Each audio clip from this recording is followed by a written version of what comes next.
नमस्कार, आपका स्वागत है मेरे यूट्यूब चैनल पर। तो हम उत्तराखंड का विस्तृत अध्ययन कर रहे हैं। तो उसी क्रम में अगला भाग 7। तो आइए शुरू करते हैं। आद्य ऐतिहासिक काल। चतुर्थ सहस्त्राब्दी ईसा पूर्व से लेकर ऐतिहासिक काल के आरंभ के मध्य को सामान्यतः आद्य ऐतिहासिक काल कहा गया है। वस्तुतः इस काल में ही वास्तविक सभ्यता का श्रीगणेश हुआ।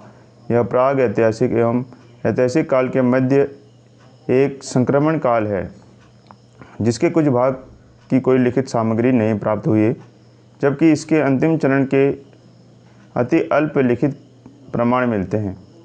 उत्तराखंड राज्य से आद्य ऐतिहासिक काल के 2 प्रकार के स्रोत प्राप्त होते हैं: पुरातात्विक स्रोत, लिखित स्रोत। पुरातात्विक स्रोत। उत्तराखंड राज्य में हुए उत्खनन एवं सर्वेक्षण के पश्चात आद्य ऐतिहासिक काल के संबंधित सामग्री प्रकाश में आई। अध्ययन की सुविधा दृष्टि से हम इन स्रोतों का वर्गीकरण इस प्रकार कर सकते हैं। Cup marks. विशाल शिलाखंडों एवं चट्टानों पर बने ओखली के आकार के उथले गोल गोल गड्ढे पुरातत्वीय भाषा में कप मार्क्स कहलाते हैं।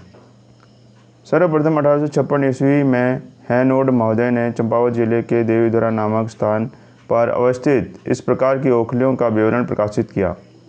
इसके पश्चात 1877 ईस्वी में रिवेट कार्नक ने द्वारहाट के शैलचित्रों का वर्णन किया एवं यूरोप से प्राप्त शैलचित्रों के समान बताया।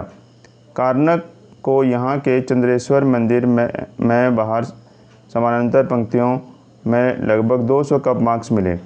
इसके पश्चात यशोधर मठपाल महोदय को द्वारहाट में कुछ दूरी पर पश्चिमी राम गंगा घाटी के नौला ग्राम से इन्हीं के समान 72 कप मार्क्स प्राप्त हुए। कटोच महोदय ने कालांतर में गोपेश्वर के निकट मंडल, पश्चिमी नयार घाटी में गौड़ आदि में इसी प्रकार की ओखलियों की खोज की। ताम्र उपकरण।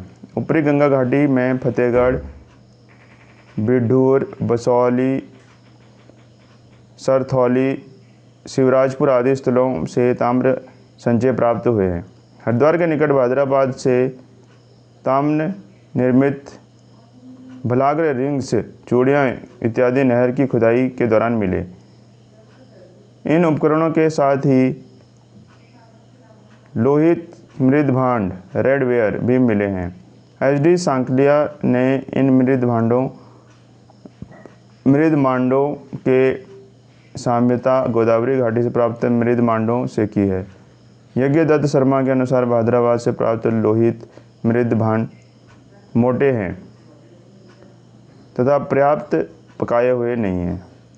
वर्ष 1986 में अल्मोड़ा जनपद से एक एवं वर्ष 1989 ईस्वी में बनकोट पिथौरागढ़ से 8 उपकरण प्राप्त हुए।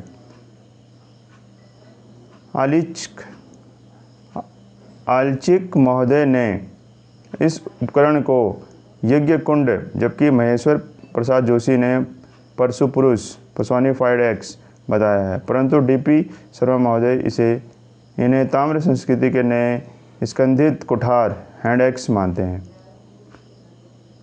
इन स्कंधित कुठार के प्रयोग के विषय में इतिहासकार मौन है, क्योंकि ना तो यह खनन के लिए उपयुक्त लगता है और ना ही सुरक्षा की दृष्टि से सुविधाजनक प्रतीत होता है। आरंभ में पुरातत्वविदों का मानना था कि इस क्षेत्र में ताम्र आपूर्ति बाहर से होती थी, किंतु अब यह स्पष्ट हो गया है कि इस काल के लोग ताम्र के लिए गढ़वाल कुमाऊं की धनपुर, डांडा, तंबखानी, अस्कोट इत्यादि की ताम्र खानों पर ही निर्भर थे। गढ़देश में उत्तम कोटि के ताम्र मिलने का वर्णन मिलता है। आगरी जाति के खनक यहाँ चिरकाल से खनन कार्य करते आ रहे हैं। अतः कहा जा सकता है कि उत्तराखंड का प्राचीन ताम्र संस्कृति के निर्माण में निश्चित ही योगदान रहा है।